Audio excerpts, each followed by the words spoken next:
Hi friend, आज हम इस वीडियो में बात करेंगे 3B रिटर्न के बारे में। जीएसटी जो 3B रिटर्न होता है, जिसका लास्ट डेट होता है 20 तारीख, जो लास्ट डेट होता है। तो इसमें क्या क्या रेडी करना होता है और कौन कौन सा डेटा हमारे पास होना चाहिए। सबसे पहले तो आप टैली ओपन करना, टैली ओपन करने के बाद डी प्रेस करना, ओ प्रेस करना, जीएसटी रिपोर्ट पे आ जाओगे, 3B पे आ जाओगे। उसी में तीसरा होगा जीएसटी 3B, उस पर क्लिक करना। तो सबसे पहले अगर आपने जीएसटी R1 अपने टैली से फाइल किया है तो आपका डेटा, तो आपको सबसे पहले तो सेल डेटा चाहिए। 3B फाइल करने के लिए सेल डेटा चाहिए, परचेज डेटा चाहिए। अगर आपने कोई RCM में क्लेम करना है, कोई भी अगर ट्रांजैक्शन है जो RCM में लेना है, उसका डेटा चाहिए। सबसे पहले हम क्या करेंगे, 3B ओपन करेंगे। सबसे पहले मान लो मैं टैली में 3B ओपन करता हूँ, तो 3B ओपन होने में 1-2 मिनट लगेगा। तब तक मैं आपको एक नया चीज़ बताता हूँ। अगर आपको मैनुअली फाइल करना है 3B, तो आपने मैनुअली डेटा डाला होगा जीएसटी R1 के लिए, तो वहाँ पे जैसे ही 3B वाली टैब में जाओगे तो आप मैच करोगे कि आपका सारा डेटा अपडेट हो गया है। अपडेट हो गया है, जो कि हम आपका सेल डेटा होगा और परचेज डेटा। परचेज वाले जो कॉलम होता है, आईटीसी वाला कॉलम, तभी अपडेट होता है जब 15 तारीख क्रॉस हो जाता है, क्योंकि गवर्नमेंट का 2 टैब है। सबसे पहले अगर आप मंथली फाइल करते हो तो 11 तारीख, और क्वार्टरली फाइल करते हो तो 13 तारीख।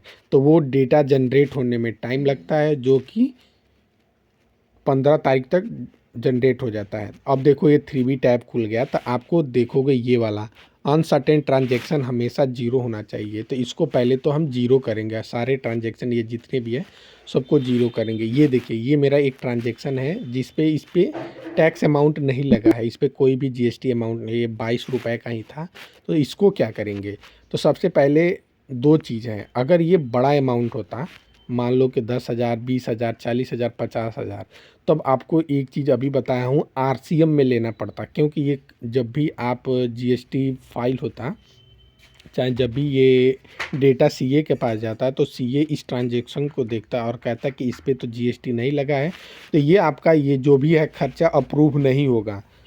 क्योंकि कोई भी एक्सपेंस विदाउट जीएसटी अमाउंट के अप्रूव नहीं होता है, तो उस पे हम आरसीएम क्लेम करते हैं। क्योंकि आरसीएम में क्या होता है, उसको बताते हैं कि हमने इस पे टैक्स भरा है जो अपने पास से भरा, तो उसके लिए आपका एक आरसीएम का टैब आता है। जब भी आप 3B फाइल करोगे तो आपको सबसे पहले तो से 2 जगह आरसीएम मिला है। एक तो आप जहाँ पे करोगे, जहाँ सेल डेटा डलता है, वहाँ भी एक आरसीएम का कॉलम होगा, और जहाँ परचेज वाला होगा वहाँ भी आईटीसी वाला, वहाँ भी एक आरसीएम का कॉलम होगा। तो सबसे ऊपर डालोगे मतलब आपने आरसीएम वाला जीएसटी पे कर दिया, और जो नीचे वाला जो है आईटीसी वाला, तो आपको उसी समय वो टैक्स आपको इनपुट में मिल भी जाएगा। तो ये देखिए, मेरा ये जो डेटा है ये ओपन हो गया। ये मैंने चेक कर लिया कि हाँ, ये मैंने चेक किया कि ये वाला डेटा मुझे पता है कि इसमें 22 रुपये का इस पर टैक्स नहीं लगा है। इससे पहले मैं ऊपर वाला सारे डेटा क्लियर कर लेता हूँ, जो कि जितने भी प्रॉब्लम आए हैं उसको क्लियर करता है। जैसे सबसे पहले तो ये तो अभी हमने देखा है, नीचे वाला आता हूँ।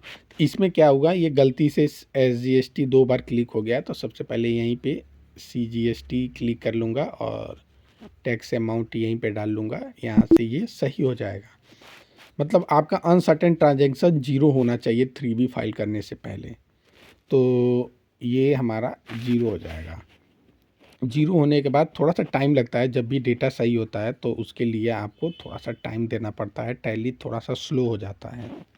अब यहाँ पे आएंगे तो यहाँ पे आप देखोगे 11 प्रॉब्लम है, इस पर क्लिक करोगे तो देखो सबसे पहले यहाँ पे 18 IGST, CGST और SGI, क्योंकि यहाँ पे ना जीएसटी कॉलम में आपको 18% डालना पड़ेगा। 18% क्यों डालना पड़ेगा, तो जब भी हम लेजर क्रिएट करते हैं कोई भी एक्सपेंस का, तो उसमें एक्सपेंस का लेजर क्रिएट करने से पहले हम ज़रूर वहाँ पे डालते हैं कि ये एक्सपेंस कितने % वाला है। जैसे मान लो कि मैंने डाला प्रिंटिंग एक्सपेंस, तो प्रिंटिंग एक्सपेंस लेजर बनाने से पहले मैं उसको डालूँगा प्रिंटिंग एक्सपेंस @18%। यहाँ से क्या होगा कि यहाँ से जब भी देखो अभी दिखा, यहाँ पे हमें 18% डालना होगा। नहीं तो अगर नहीं डालोगे तो यहाँ आके आप कंफ्यूज हो जाओगे वो कितने परसेंट पे है। तो इसको 18% पे कर लेंगे, क्योंकि ये सारे एक्सपेंस जो हैं 18% के हैं। यहाँ पे कैलकुलेट इसलिए नहीं हुआ कि उस लेजर में वहाँ पे नहीं डला है कि ये क्यों 18% कैलकुलेट हो रहा है। वहाँ पे ना लेजर क्रिएट करने से पहले सबसे नीचे एक आता है जहाँ पे वहाँ पे जीएसटी अमाउंट जीएसटी रेट डालना पड़ता है, जो कि ऑटोमेटिक कैलकुलेट कर ले। इस वाले एक्सपेंस पे नहीं डला है, इसलिए ये एरर आ गया है। तो इसको एक्सेप्ट करेंगे, यस जैसे ही प्रेस करेंगे थोड़ा सा टाइम लेगा, थोड़ा सा वेट करेंगे। अब हमारे पास एक लास्ट ट्रांजेक्शन बच गया ये, जिसका हमें पता है कि ये हम इस पर टैक्स नहीं लगाता। तो आपको राइट साइड आप देखोगे एक्सेप्ट एज ईट, यस प्रेस कर दोगे, क्योंकि इस पर टैक्स नहीं लगा था, 22 रुपये का है, तो इसको इग्नोर कर देंगे और एक्सेप्ट एज ईट कर लेंगे। जैसे ही एक्सेप्ट एज ईट करेंगे, यस प्रेस करेंगे, वो वैसे ही हमें एक्सेप्ट हो जाएगा विदाउट जीएसटी का ही। आप अब यहाँ पे देखो सारा एरर जीरो हो चुका है। अब यहाँ पे बैक करेंगे स्केप से और नीचे आएंगे तो देखेंगे यहाँ पे अनसर्टेन ट्रांजैक्शन सारा जीरो हो चुका है। तो थैंक यू। और अगर आप मेरे चैनल पे नए हैं तो लाइक और सब्सक्राइब करना मत भूलिएगा।